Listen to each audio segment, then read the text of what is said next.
Hi you guys, welcome back to my channel. Today I'm going to be talking a little bit more extensively of my journey as an amputee. And so in my last video I told you what happened to my leg. And so if you haven't watched that video, you could go back now and watch that. But this is a follow-on and I touch on why for so long I hid my leg. I hid my leg from peers. I hid my leg from social media, from you guys. And there's multiple layers of that, but I want to talk about really how trauma influenced this thought process where I needed to hide my leg. So I had my leg amputated the week before my first birthday. So all I've ever known was having one leg. I did have a younger brother who was born like a year and a half, 2 years after I was born. So it was really me and him through my childhood. Because my leg was the norm, I never felt different. I don't ever remember a conversation happening. And even in my own family, like that wasn't a discussion that would happen with me. Of course it would happen with the adults, but I never felt different because it was just, they embraced me. They did look at me in just complete awe and shock because they've never seen a little girl run around with one leg like that. When I went to grade school, that is when I had to start learning how to explain to people why I was the way I was. The first school that I attended was a private school where you had to wear a uniform, and girls, you know, they had this plaid dress thing with a white collared undershirt. So the girls wore skirts and the boys had to wear pants. At that time it was like, y'all have to wear what you guys wear. It wasn't a problem for me at the time because I was wearing dresses and skirts and stuff like that, no problem. But now I'm in an environment with people that are my own age, and now they're seeing somebody that doesn't look like what they've seen. I think the first time when someone asked me what's wrong with my leg, I didn't even really know how to answer them. I eventually learned my amputation elevator pitch. That elevator pitch goes something a little like this. I was born with a rare condition called tibial hemimelia. This is when the tibia bone, which is the lower main supporting bone, stops growing or stunts its growth while the child is still in the womb. The doctors gave my parents the option of leg lengthening or amputation, and they eventually chose amputation. So the week before my first birthday, I had my right leg amputated below the knee, and I've worn a prosthetic leg ever since. And because of that choice of amputating my leg, I can now run, jump, skip, hop, do whatever you want to do.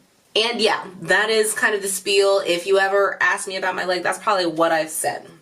And so when I started going to school, I started being asked what happened to my leg, and I started being able to respond.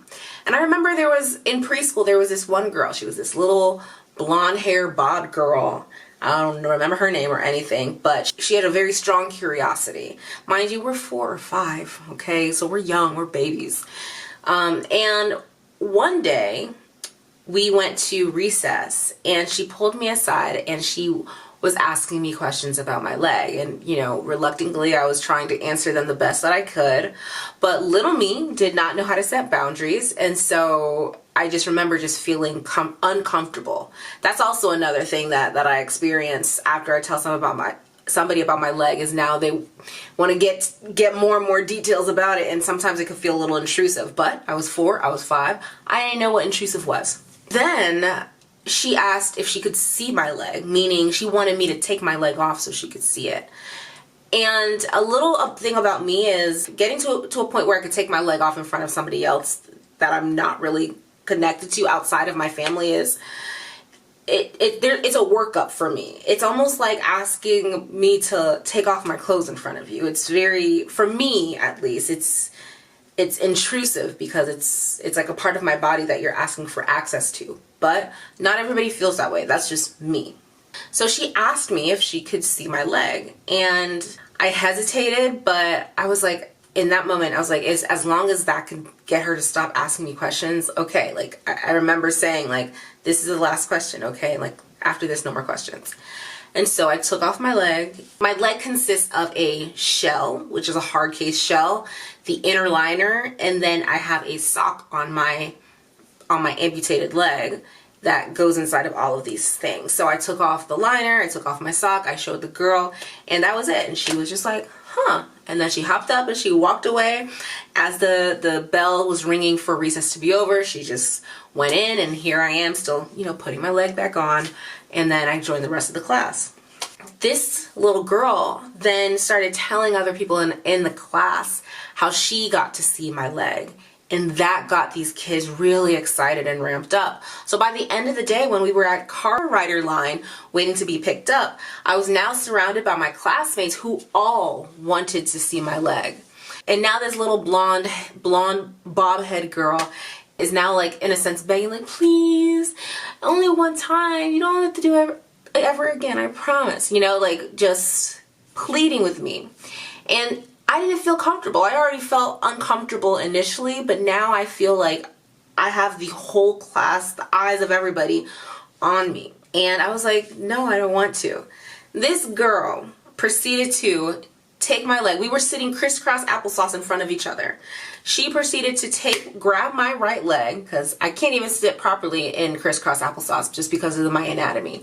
So she grabs my leg and she starts pulling it towards her. And I'm like flexing. I'm flexing back to try to like prevent her from pulling it off. It only slides on and off. It don't need that much force to come off. And so this girl, she pulls, and then whew, it comes off, and that leg goes flying out of her hands as she falls back, and my leg hits the girl behind her. That girl had a gash on her forehead and was bleeding profusely.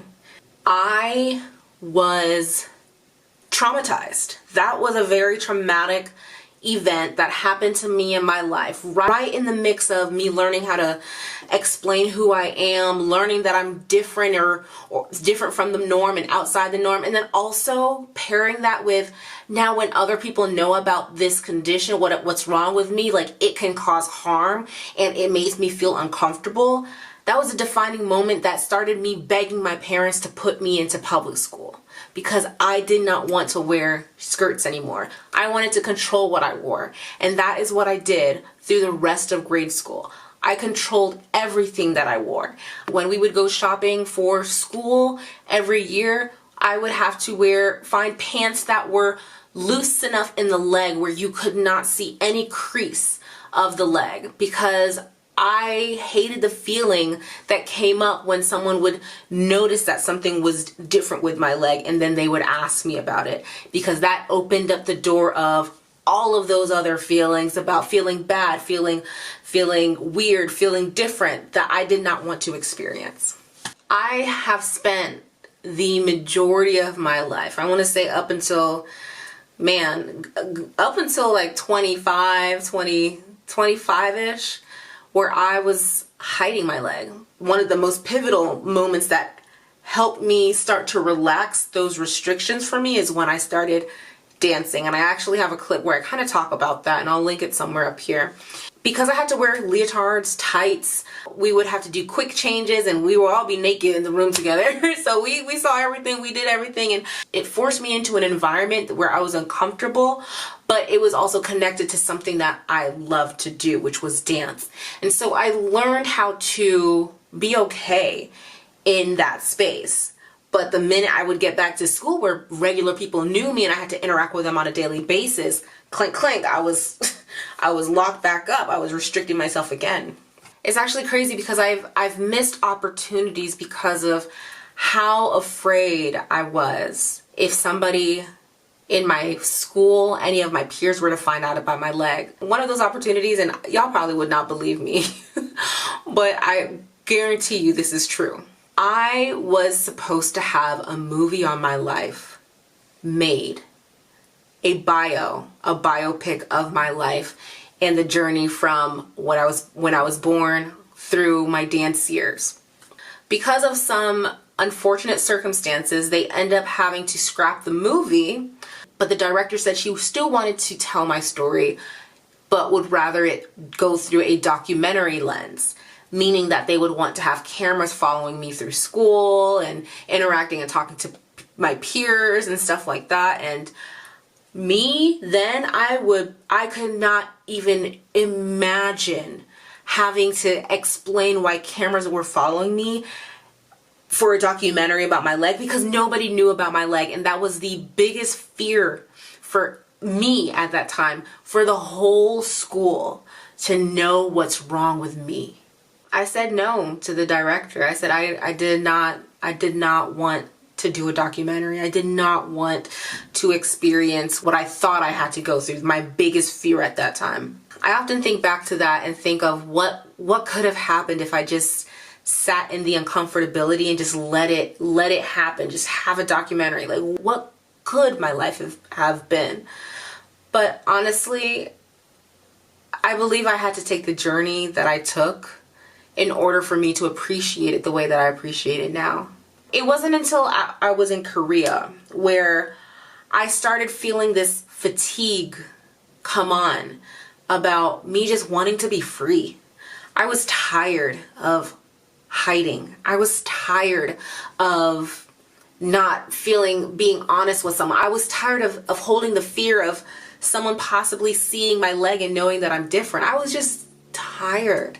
And then when I went to Korea, it felt like I was hiding even more. I already felt like I had to hold this kind of standard as a Black American woman abroad. That within itself comes with a whole bunch of stereotypes and preconceived notions, even in Asia. Holding myself above that image and above that standard of beauty was already exhausting within itself. I don't know if this is really translating over because I haven't really thought about how to articulate this. Once I came back home, I literally stopped caring because I just wanted to finally be free.